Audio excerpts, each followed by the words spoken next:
All right, we're going to go ahead and get started with today's webinar. We're so excited to have you all talking about utilizing flexible funding to house survivors of trafficking.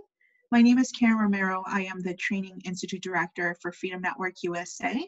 And we just want to welcome everyone, but also we know that there's a lot of expertise that our presenters will be sharing with us all. And we want to acknowledge that we know a lot of you as providers have been doing great work around ensuring flexibility in housing options for survivors of trafficking.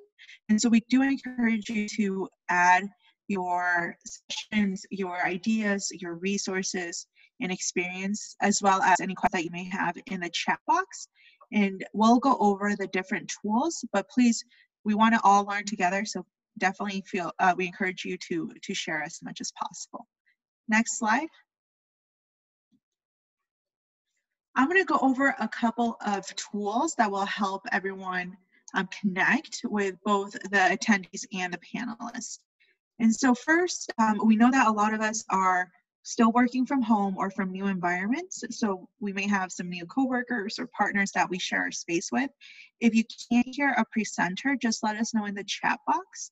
Also, if there's some background noise, we just ask, again, for patience and flexibility and just ping us on the chat box. Everyone is muted, and so we encourage you to use that chat box to ask questions, to share ideas, and also any resources that you have found useful as you're working with flexible funding in your organization and in your community. There is closed captioning available for today's webinar. So if it's not automatically showing up on your screen, please go ahead and click that green CC button at the bottom of your screen, and you should be able to get that. And like I mentioned, we are going to be using a number of tools to engage with you all. So we'll be launching a couple of polls in just a few minutes to understand kind of what group is joining us today. And they will automatically pop up on your screen. So once the poll pops up, you can just hit your selection and then click submit, and we'll be able to broadcast the aggregate answers. And so it's going to be very anonymous. And so we'd love to get your feedback. And there'll also be a survey just to understand how these webinars can be improved and what your experience was at the very end. So just to give you a heads up. Next slide.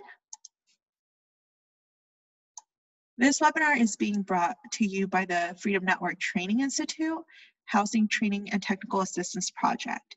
So we provide training and technical assistance to service providers working with survivors of trafficking, specifically around housing. We have monthly webinars, as well as fact sheets and resources that are available through our website on freedomnetworkusa.org. And we are, like I mentioned, we are recording this webinar, so we will be sending up a follow-up email to everyone that registered in the next week or so with the recording, as well as any resources that were mentioned today.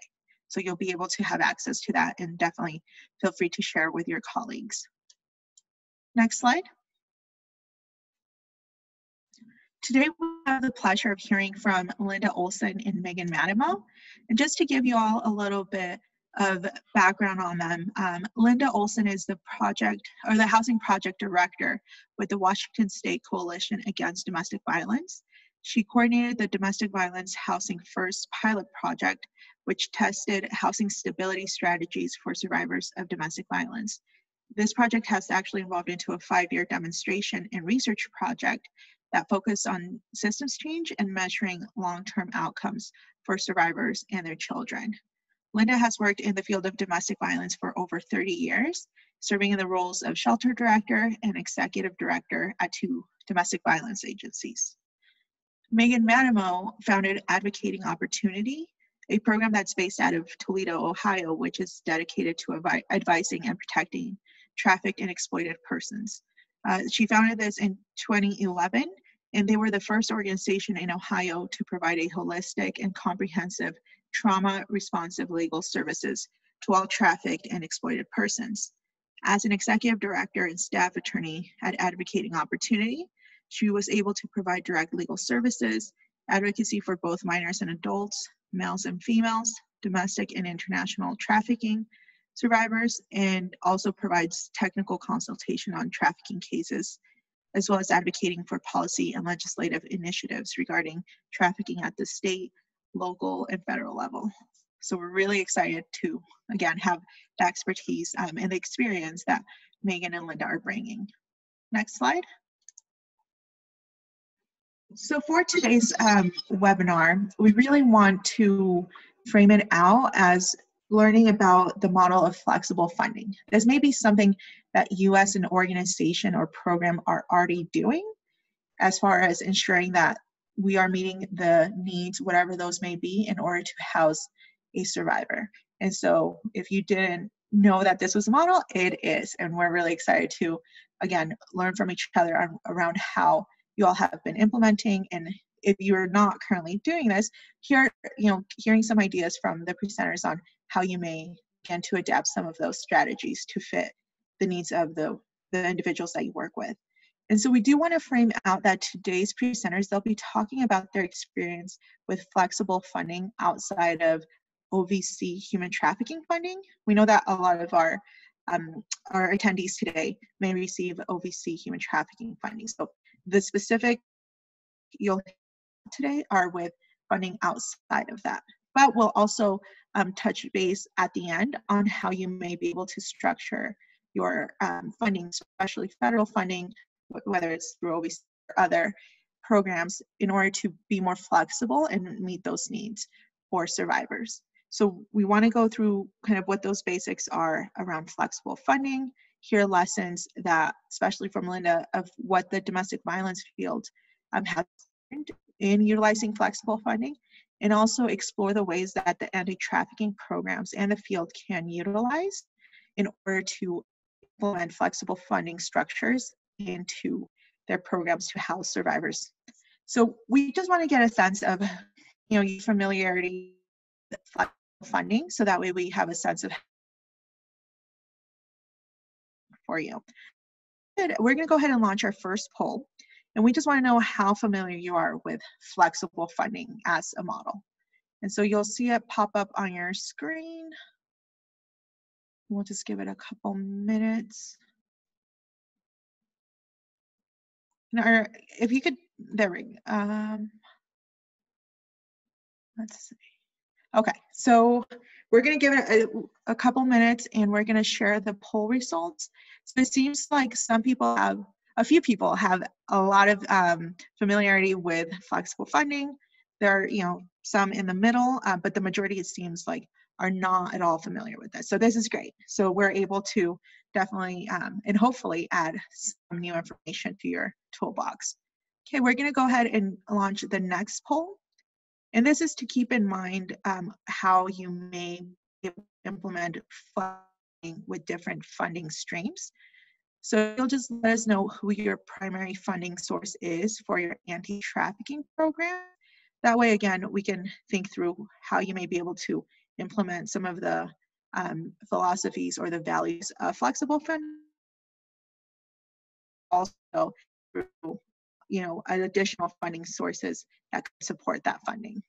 All right, so we'll get a couple more seconds.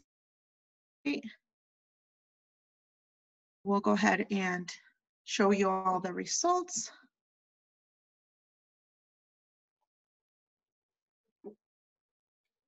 Okay, great. So definitely a lot of federal grants. I think that's pretty common. State and local, VOCA funds, there's some private foundations in there, individual donors, and other. And for those that have other, that selected other, if you would location, what other type of funding, I would love to hear, how their organizations may be able to fund some of this work. So with that being said, I'll go ahead and turn it over to Linda to kick us off with the basics of flexible funding. Hi, everybody. So let's go ahead and move to the next slide as we introduce understanding flexible funding with a start of what is it. And this particular definition is adapted from the National Alliance for Safe Housing. There are a number of us who are affiliated with NASH that have been working with flexible financial assistance.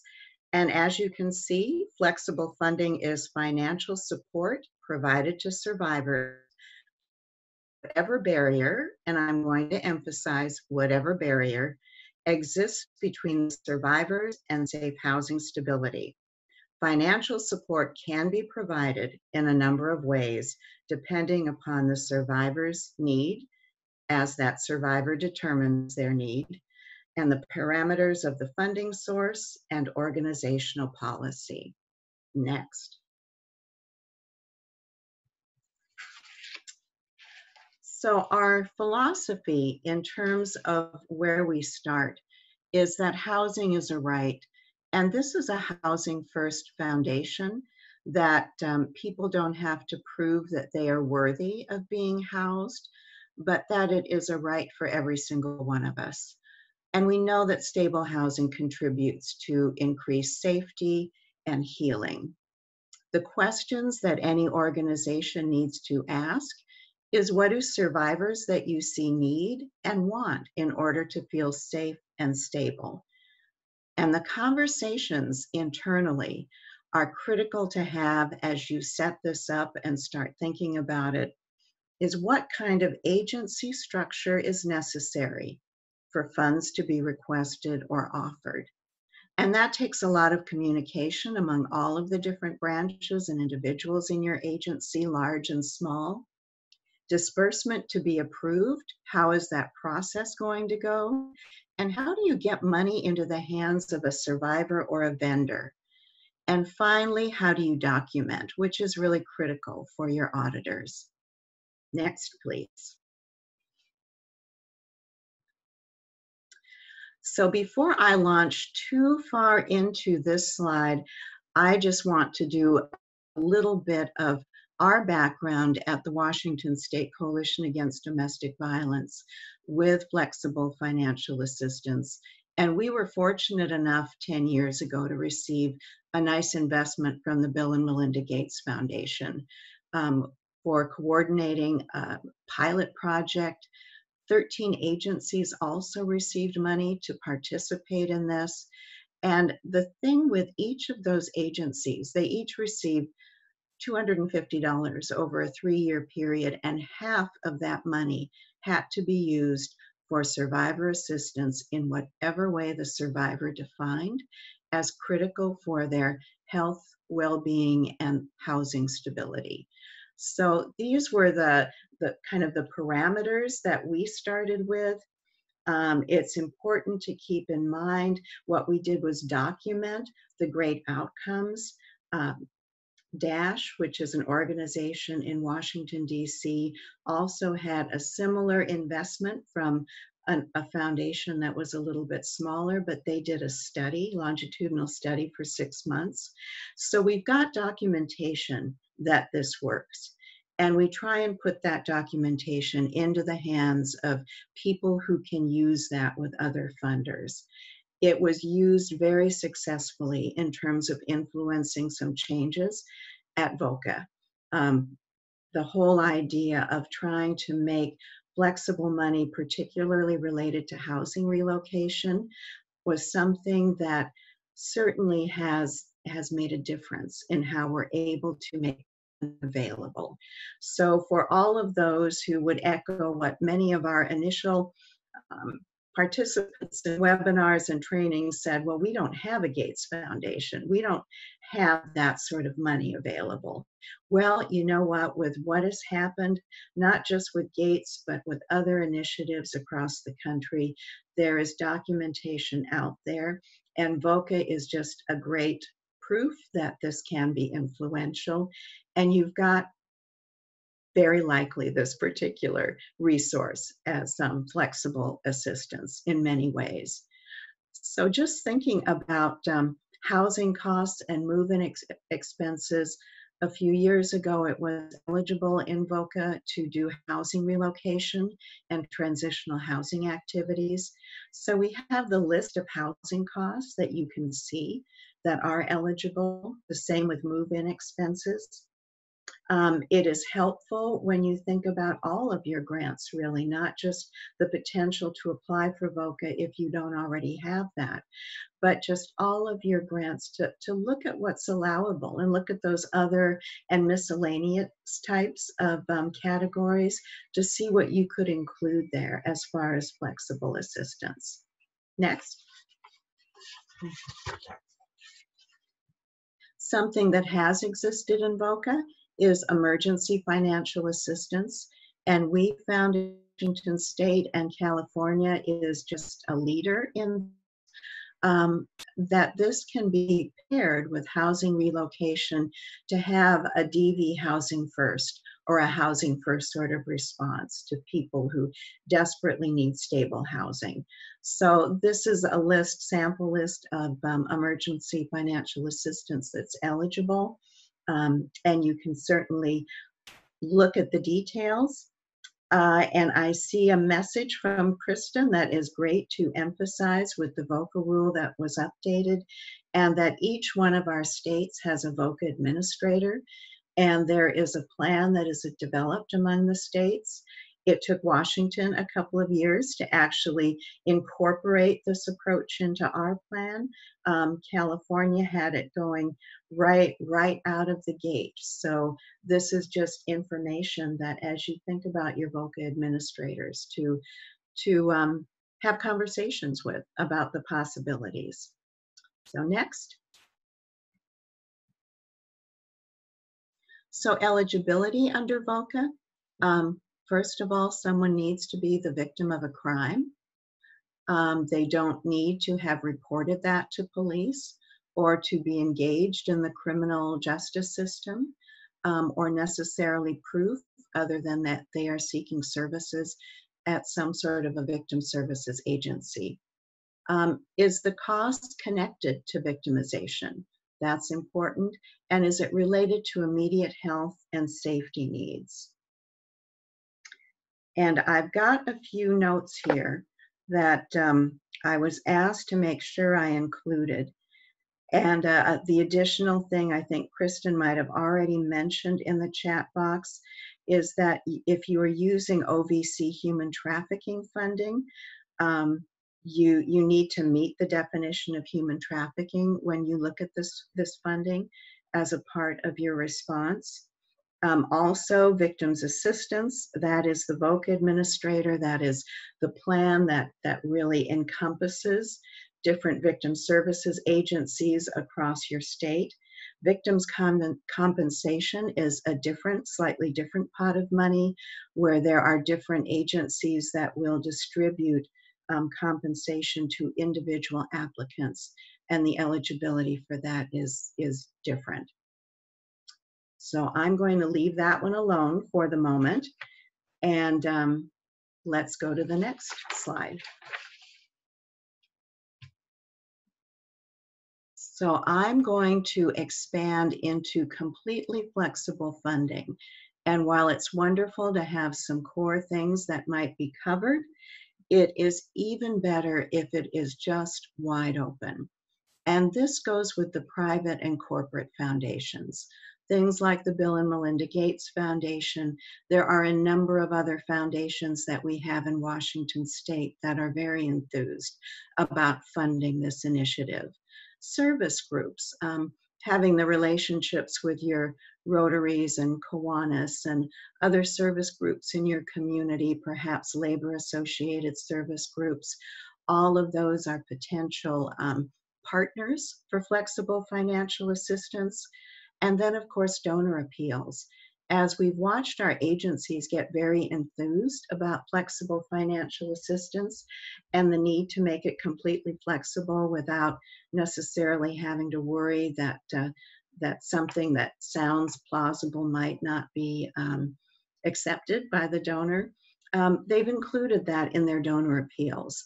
So we have seen lovely letters, we have seen asks at auctions and other fundraisers where it's put out there, the different examples of flexible financial assistance and how that can be so helpful for survivors. Next. And so this is for all of those other needs. And of course, the star at the bottom is just emphasizing, because you might look at these and say, well, you don't have any funding sources that would pay for this. That's the point of the completely flexible financial assistance. And if you do think about grant funds, you really have to make sure that any costs are allowable under the funding. But one of the things so many people come in with is the need for debt reduction. This is something that can contribute toward that, potentially legal fees. We've got some amazing examples of things that aren't covered under anything else. Same thing with education or employment needs. While a lot of things might be covered, there's still hazy areas that just don't in other public funding sources. The children's needs are probably the absolute biggest that we found. While our partners in public agencies might balk at some of these things, we have got wonderful stories that we've documented about how important these things are for survivors, how it makes a difference for them in leading a more normalized life for themselves and their kids, so that their children can participate in their community and in their schools and feel supported. So can't praise this highly enough, and it definitely has its own appeal in attracting funders. And then there are the oddball miscellaneous things we've had in our program, as well as DASH talks about tattoo removal. A sewing machine was a purchase by one survivor because they actually knew how to sew, could do it professionally, and they had an income if they had that sewing machine. The liquor license for bartending, this totally startled one executive director getting ready to write the check, wondering, what are we contributing to? And it was employment. Okay, next, please.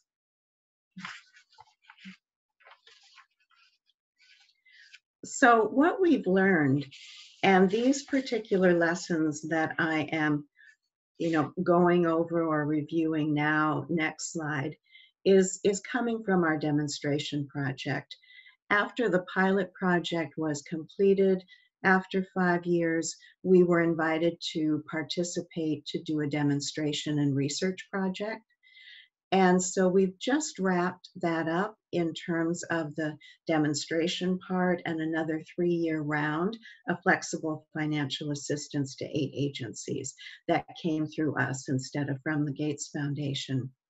The research project or the study is still underway, and we'll look forward to seeing results about that and how Housing First, DV Housing First, can be helpful for survivors, the different principles of flexible financial assistance and mobile advocacy. But the lessons that we learned is certainly, as I've been emphasizing, the financial assistance and the advocacy need to be totally flexible. It should not be directed by that advocate, no matter what on earth you think would be the best thing for that survivor to do. It is a matter of an advocacy that listens, respects, shares power, grants autonomy, basically trauma-informed, and what are they identifying would be the most helpful. More advocates or caseworkers and resources are required in order to adequately support all survivors. Sex, labor, trafficking, any gender, male, female, trans, adults, youth, it doesn't matter in terms of the survivor category. There should be more advocates and caseworkers, simply so that it's not a matter of quantity over quality, but that we can deliver quality services and support to every single person. And finally, it takes time and effort to adapt to a new way of providing services, as all of our programs can attest to. Next, please. And the impact of flexible funding came out of our most recent round of focus groups about a year ago with survivors and with advocates. That survivors feel more equipped to move forward and to rebuild their lives. Survivors are able to regain control over their lives and start to heal. Such a key part of trauma-informed is that restoration of control. And stability and safety means kids can be kids again. And I know that we'll have in the chat box our toolkit link, so be sure and check that out as far as more details related to that. And now I just have the pleasure of passing this off to Megan Madamo. Hi, thank you so much, Linda. Hello, everybody. So morning is my first webinar, so be patient. So I'm going to talk a little bit about what the catalyst was for us to start flexible funding, our values, kind of our hopes, and the barriers that we anticipated running into, and then a little bit about the program design. I'm sorry, more about the program design, a little bit about the implementation, a few of the hiccups we've seen so far. So our model is a trauma responsive model.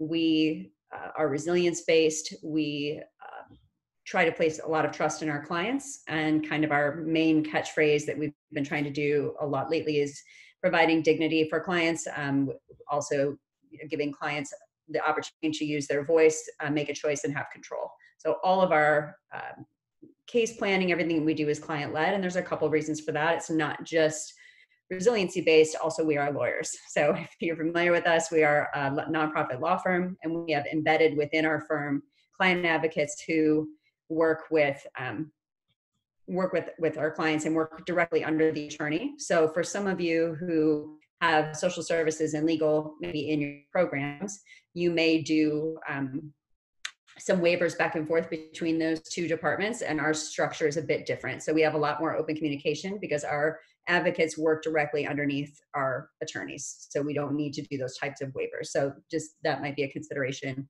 moving forward in some of the things that you do. Our catalyst was actually Linda's presentation at Nova in Florida a couple of years ago. And I thought, this is great. This is really good. I was really excited about it. We needed a solution for a lot of our clients' housing issues, and a lot of the options were fairly restrictive. And we had spoken with VOCA about it. We are a VOCA grantee, and at that time, they had some restrictions. They tried to be pretty flexible, but it wasn't fully flexible in the way that we felt was important. So we did start doing some research, looking for models that aligned with our individual agency values. And we ran into Linda's program, of course, and then the Housing First Principles, which aligned as well. Also looked at micro-lending from the perspective that money that you're giving clients is really an investment in them, and an investment in their future and their business and their work and their, how they're supporting themselves and your community at large. And we also looked at cash transfers or cash aid, which is also investment based, which we found was the most closely aligned to what we wanted to do.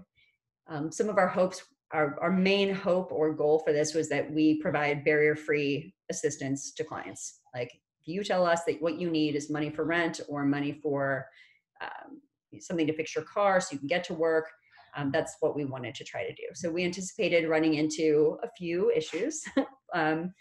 One, we didn't have any cash for that, so we had to find funders. And then we looked at some of the funders that were available locally and who might be best for that. One of the things we looked at was funders, what concerns we thought they might have. So I'm sure all of you are familiar with sort of the stereotypes that if you give clients money directly, they're going to, misuse it, or other types of fears that it's kind of a lot of based on this idea that there's not enough and that clients can't be trusted, and that's not really aligned with how our program works and how we treat our clients, or how we like to be treated ourselves. So when we looked to different funders, we looked at their funding history. So we kind of did some reconnaissance to see what local foundations wanted to fund, what they like to fund, what kind of fears maybe they'd expressed in the past. So we tried to kind of have conversations with people we might have known. We looked at what those fears were and tried to give them some research or some discussions about how to allay those fears. Similarly as micro-lending as well as in cash transfer research has shown, as well as in Linda's program, that giving cash to people doesn't mean they waste it. In fact, it's the opposite. It's almost always that it's invested into their families and into the community, and the return on that is almost exponential. So we looked at some of our connections. I know, as Linda said before, not everybody has a Bill and Melinda Gates Foundation. So we have a very small foundation that was willing to invest specifically in housing to cover rent and rent specifically, and utilities and back utilities. Then we looked at other organizations and foundations that were willing to cover things like what we decided to call enrichment funds, which I don't really like that name, but that's the name we have. Apparently we're not that creative, which would be things like birthday parties for kids, or, anything that is normalizing things that people want to provide to their families, but maybe don't always have the money to do, and they have to choose between that and rent, and how stressful and difficult that is for people. And we wanted to be able to give them a choice to not have to make the ability to not have to make that choice. So we found a foundation that was willing to give money for that. Trips to the zoo, field trips, help to cover money for field trips for kids, things that are really important to parents. And also for clients that didn't have children, their own first baby, their own first apartment. We started doing care packages for people, mostly because I remembered, what happened when I went to school, right? My mom was like, okay, well, let's get you some fun stuff to go. Or when I was sick, she would get me stuff for when I was sick. So we started doing little care packages for people based on kind of new life goals or new life events that came up that were important societal and cultural transitions, either within their culture and the American culture at large. So we also serve foreign nationals. So we made an investment in that as well. So we had kind of a patchwork of funding that we did to do this program. Once we did that, we tried to write our proposals in a way that spoke to the concerns of each individual funder. Places like Rotary, some places like to have things they can wrap a bow around. So they were really great to do a proposal about a care package. And so they would cover care packages, but they would never cover rent for anybody ever. But other places are interested in doing that, especially if you can say, here we're covering care packages with this foundation. We have other match funding for you that covers life enrichment. And we have this other match funding for you that covers this. We just need you to give this $10,000 for this. And look, we've got $30,000 for these other things. And that, if you can braid, yeah, that's your word, Linda. Linda says braid. I've never heard called that before. Braid that funding together. That really helps make your applications for each individual funder stronger. And we were able to get most of that funding. It wasn't a lot in total. We started to look at other things like what gets in the way of clients' housing, what gets in the way of them not being able to get it. So it might be safety issues, could be having stable employment, and the things that get in the way of stable employment. Also looking at the absence of harm reduction in some of their system supports that they have. A lot of our clients are heavily system involved, whether that's the justice system, children's services, kind of community mental health systems, and how that sort of, there's attempts to help, but it sometimes can bog things down a little bit. So in that respect, we try to work with whatever existing systems they're in. So our client advocates would then work with each client and try to identify where they're hitting barriers and what we can do to remove them. So as lawyers, sometimes we have a little bit of extra help, but if you don't have lawyers in your organization, I'm certain some pro bono lawyers would be more than happy to help you hit those marks. I'm sorry, I'm seeing a note with my name in it and it caught my attention. That really helped, just kind of being collaborative as possible with your partners to see who can provide what piece. One of the notes that Linda had in her presentation was covering things like legal fees. So for us, ethically as lawyers, we're not allowed ever to pay a client's legal fees under any circumstance. So we would have to, for example, see if another program like Salvation Army, sometimes in Columbus, or some other programs would be willing to cover legal fees for clients for applications for their T visa or whatever it happened to be. So we can't do that, but you can always network to do that. So we designed our program with that theme of, providing voice, choice, and control for our clients, having individualized evaluations for each client based on their stated needs, as well as their goal planning. So when we do goal planning with clients, we do it from a trauma responsive model, which means that they decide what their plan is, and we try to help them creatively figure out how to make that plan happen. There's other reasons for that. Is as lawyers, we are obligated to do what our clients want us to do, generally, as long as it's not illegal. So we have to set forth You know, if they tell us that our goal is this, then we are obligated as lawyers to follow their direction. So between those two, we do a lot of individualized work as it is. So that made it easier for us to implement this because our system was kind of already set up for that.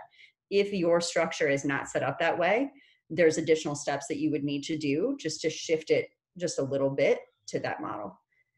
And I'm happy to discuss that with anybody who would like some help. And I'm sure Linda would as well. So we would look at whether we would give funds directly to the client or they'd be paid to the vendor. And that really was dependent on each individual funder. Most funders, the 4 that we had, didn't have too much of an opinion. They said they preferred it be paid directly to the vendor, but we could pay it to clients individually if we wanted to. So sometimes we did do that. We tracked everything with our spreadsheet, what the purpose was, the amount, who it was given to. We also tried very hard to give a balanced amount to each client if we could. So we're not spending a ton of money on one and hardly anything on another. And one of the ways that we did that was trying to establish trust with our clients as well and saying, here's how much money we got for housing. We got $10,000 for housing. We serve 79 clients in addition to you. And we want to be able to help everybody as much as possible.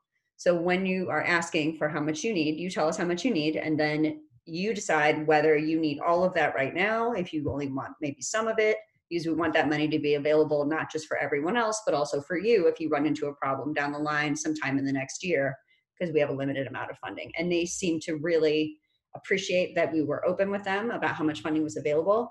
And almost uniformly, our clients tend to really want to help with their people. And so they were trying to be conscious of their own use of those funds, which helped them with planning and budgeting, and it ended up having a ripple effect in the things that it kind of helped them figure out. And then we were able to help them figure out how to creatively meet some of those needs if we weren't able to cover maybe everything that they wanted us to cover. There wasn't anybody else and cover costs. So we typically would cover anything from security deposit to first month's rent, new job, car repair, almost anything. There's not really anything I think we've said no to yet. We bought clippers for somebody who just finished cosmetology school and she needs a set of clippers to get her job.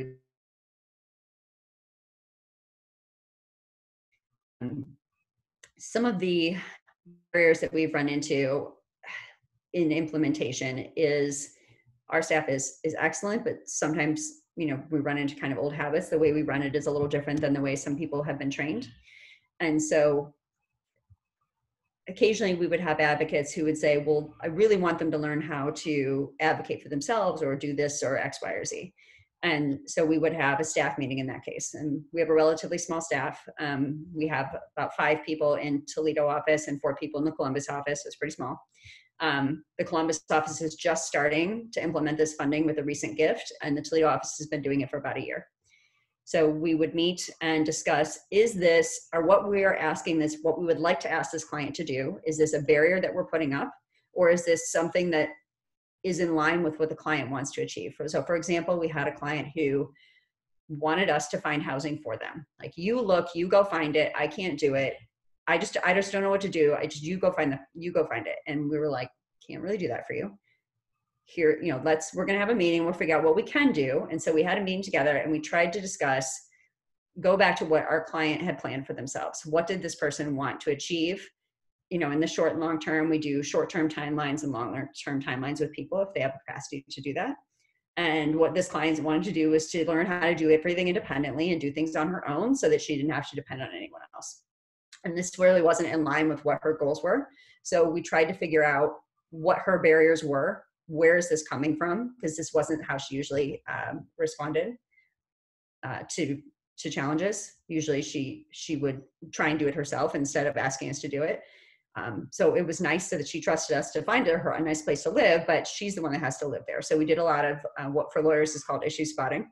So where's our issue? Where's our problem? And what we concluded was that part of it might be some fear-based stuff on her part.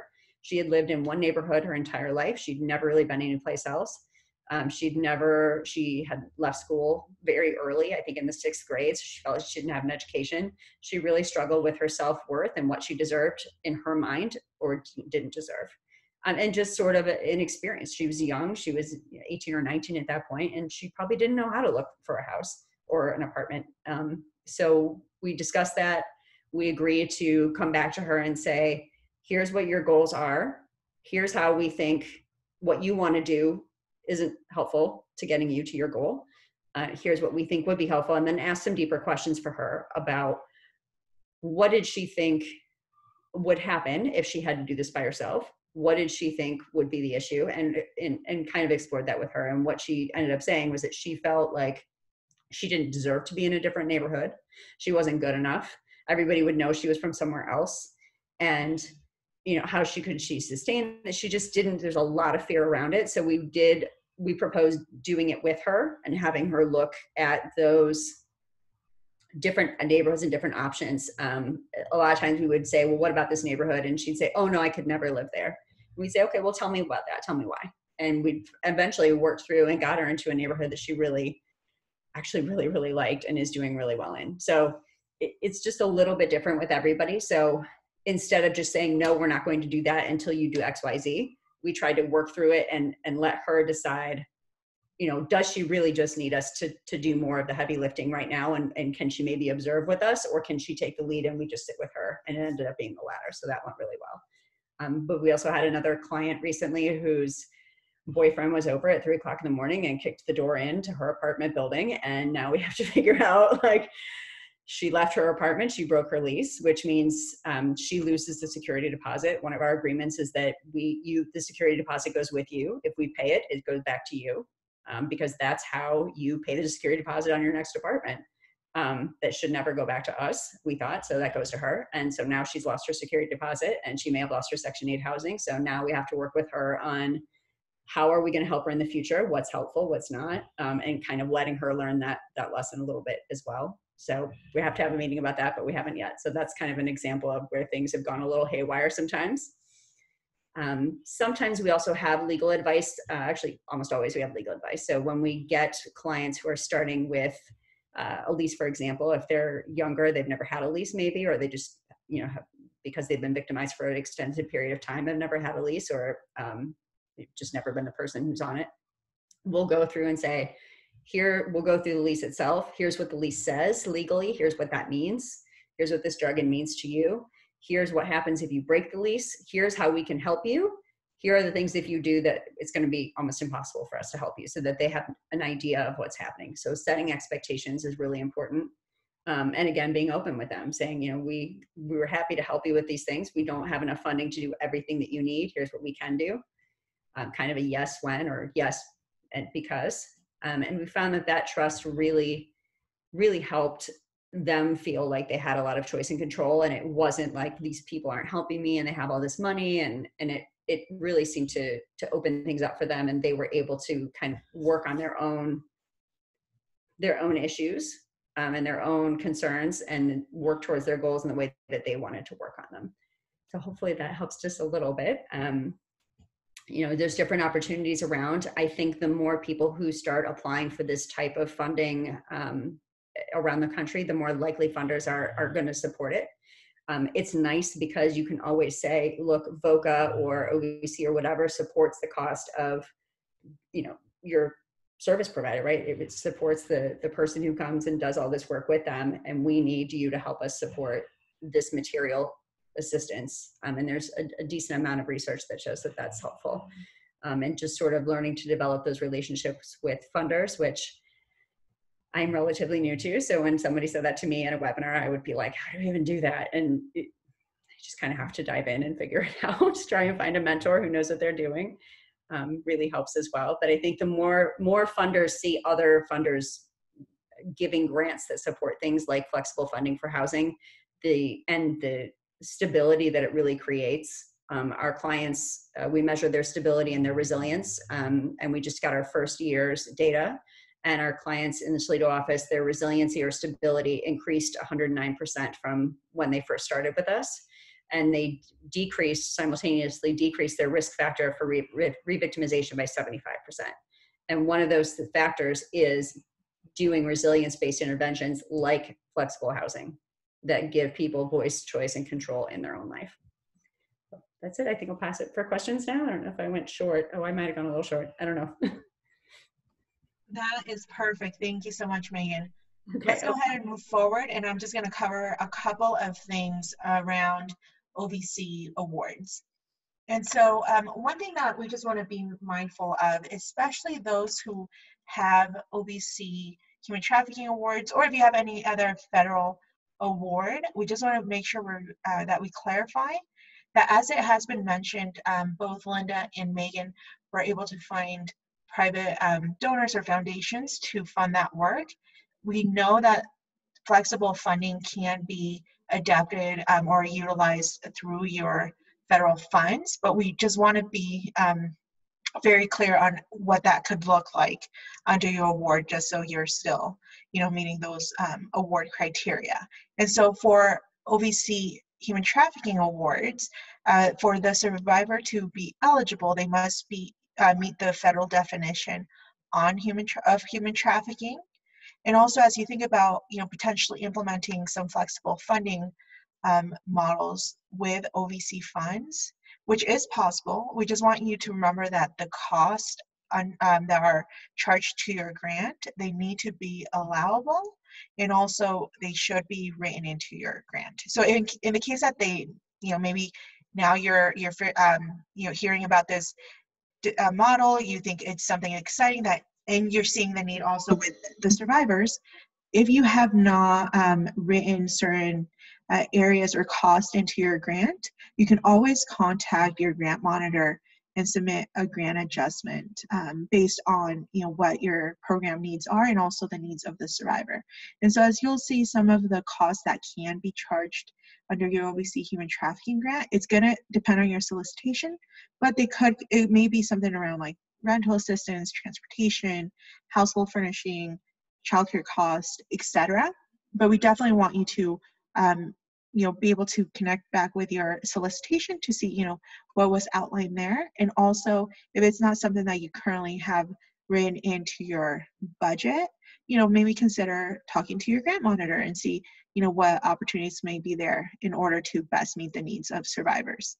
So we just want to make sure that everyone has that information, especially for our OVC grantees. Let's go to the next slide. And so, like we mentioned, there are a number of resources, and I know people have been sharing some on the chat box as well. So thank you for sending those. Please continue to send them in. We have the toolkit that Linda was talking about with, it's based around housing first model, but it has a lot of information on implementing flexible funding and mobile advocacy. So we'll, with the follow-up email, we'll send a copy of the slides, and it'll have a link to their website, and we'll also be adding those links in the chat box, so that way you can easily click on those. We know that there will be questions around VOCA funds. It seemed like when people took our poll earlier today, so, there were a good portion of people that were using VOCA funds already, but most were not. And so if you're curious about using VOCA funds to be able to house survivors of trafficking, we will be doing a webinar on that in July. That's going to be on July 30th from 3 p.m. Eastern to 4:30 p.m. Eastern. And so we'll be sending out a registration email for that in the next few weeks. So you can look out for that. In any sort of recording, anything that we do around resources related to housing and human trafficking, you can find on our Housing Training and Technical Assistance Project page, which we're putting in a link in the chat box, but also we will be sending out, like I mentioned, a follow-up email that we'll send next week. So everyone has the recording, the slide deck, and also the resources mentioned. So we're going to go ahead and move on to the next slide, and we have about 10 minutes. And so I know that there were some questions that came in through the chat box. Also, if you have outstanding questions, please go ahead and put them in there. One of the questions that had come in earlier was for Linda, and they were wondering if you had access to any sort of like documentation from the I believe from the project, both the research project and maybe the demonstration project you had mentioned, and where they can access that. That is on our webpage. So the same place that you are looking for the toolkit, backing out of the toolkit, and there are categories both for our pilot project and the reports that came with that, as well as our demonstration project and the updated reports that we just added to that. Perfect, thank you. Another question that came in through the registration was around how can state coalitions that don't provide the direct services work with flexible funding? So Linda, and also many of y'all have any ideas, that would be great.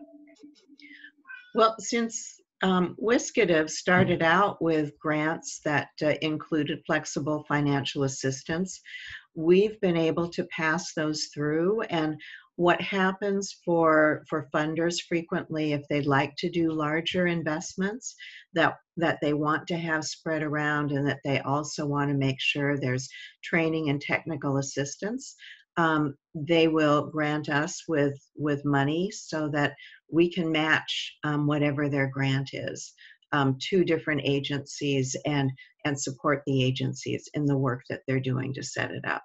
So that's worked well for us. Thank you. And Megan, you touched on this a little bit, especially with the funding that you all looked out for and received. But what are some ideas for being able to fund flexible funding models for housing survivors of trafficking?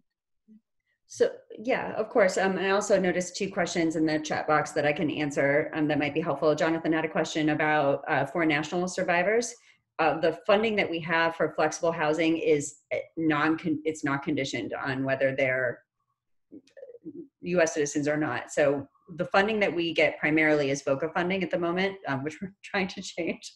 So, and that, which also sort of answers Sharon's question, or Shannon, I'm sorry, not Sharon, Shannon Cox, your question as well about being a smaller, we started out as me, Emily, and we started like 4 people was all we were when we first got funded with VOCA. We had hardly any staff. And I think we maybe had like 4 to 6 people when we first got our VOCA funding.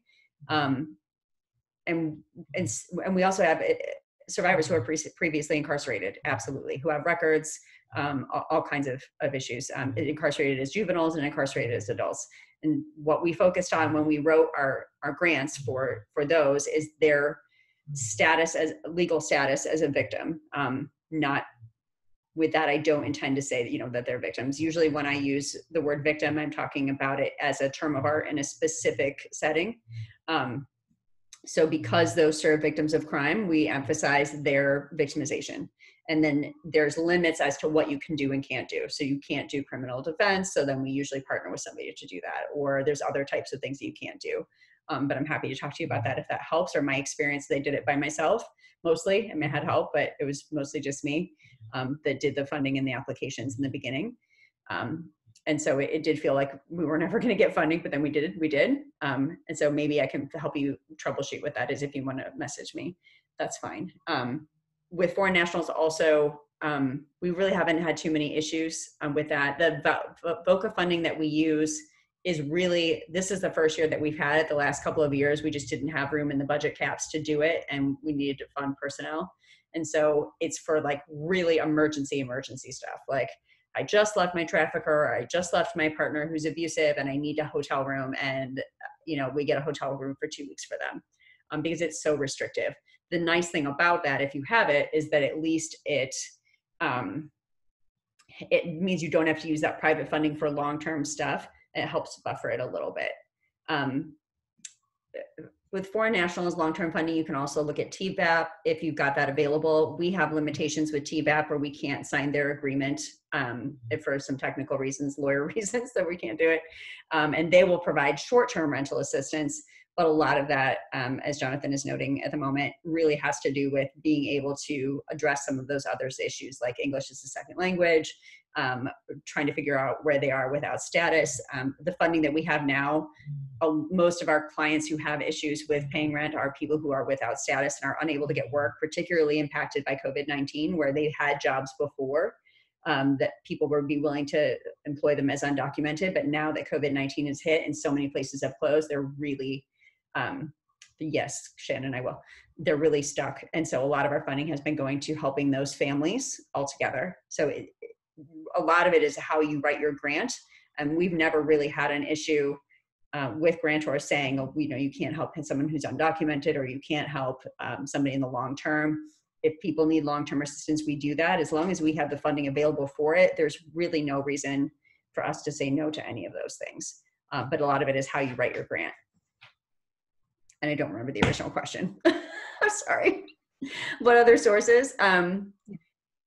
I think VOCA and OVC, a lot of federal funds are really limited. I think it depends on how they interpret, whether it's related to their victimization. Is it a direct immediate, which is how ours is interpreted, or is that a little bit more flexible?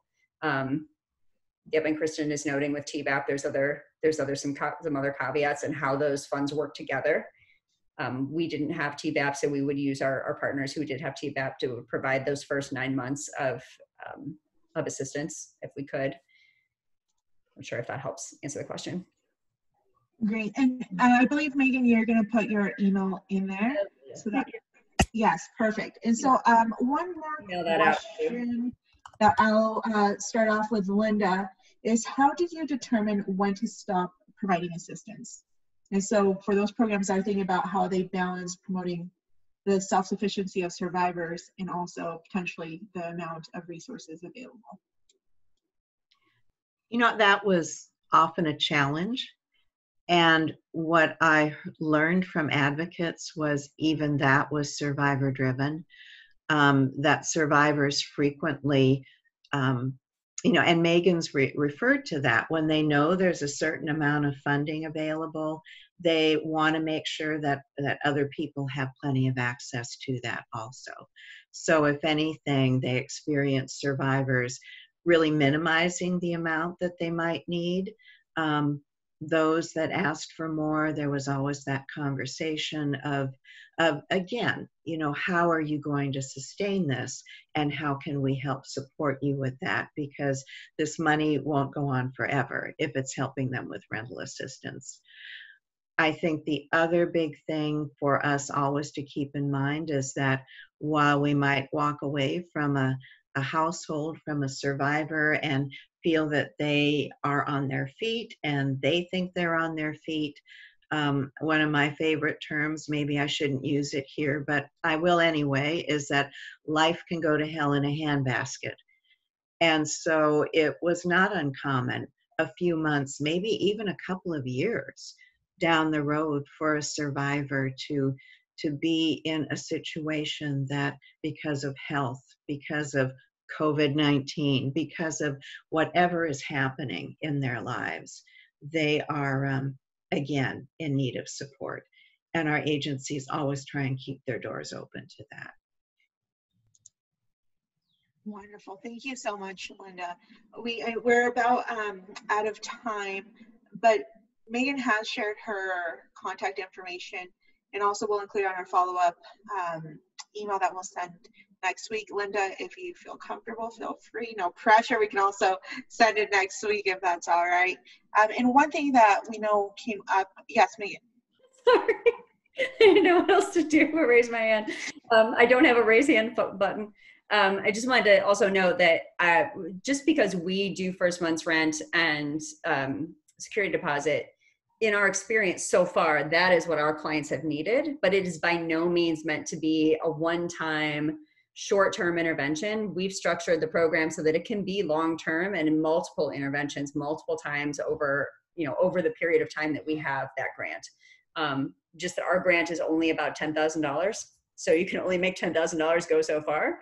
At the moment, I think we're up to, 11 people we've been able to either get into permanent housing for the first time or keep stably housed in permanent housing. And that includes, foreign nationals and everybody else. So it just, so everybody knows, it's not meant to be, flexible housing should not be structured, at least in my opinion, Linda, tell me if you're wrong, should not be structured as a one-time intervention, because that's what everybody else does. That doesn't help. You need something that can pop in, you're almost like a savings account for people. You can pop in and say, hey, your fuel pump went out on your car and you can't get to work. It's the $137. Or we could help you with VOCA funding once you get evicted and you can live in a hotel for a week. Or I can spend $137 to get you the fuel pump. Let's get you the fuel pump so you can stay. And so that's really important. We absolutely have not structured it to be a one-time thing. And I didn't want to be misleading on that. We're limited because we're limited in our funding. With $10,000 doesn't get you that far sometimes. It gets you kind of far, but not as far as I'd like. I'm sorry. Yes, no, thank you. That's really helpful. And Kristen had mentioned on the chat box that it is, resonating with Megan's point. It's very important to respond to the communities or to the needs of your own community and also to the individuals that you're seeing. So we do have a peer support call next week that I thought might be relevant on providing housing for undocumented trafficking survivors. And so I'm putting in the chat box, I'm gonna go ahead and put the link for registration, and then we'll also be sending out a registration email just so you have more information about that. We will be following up, like I mentioned, with a email next week with the recording and all of the materials from this call. But of course, if you have additional questions, please reach out to us. If you're interested in getting connected to Linda or Megan, we're happy to facilitate that. Thank you, Linda and Megan. That was extremely helpful, and we look forward to talking in the near future. Thank you, everybody.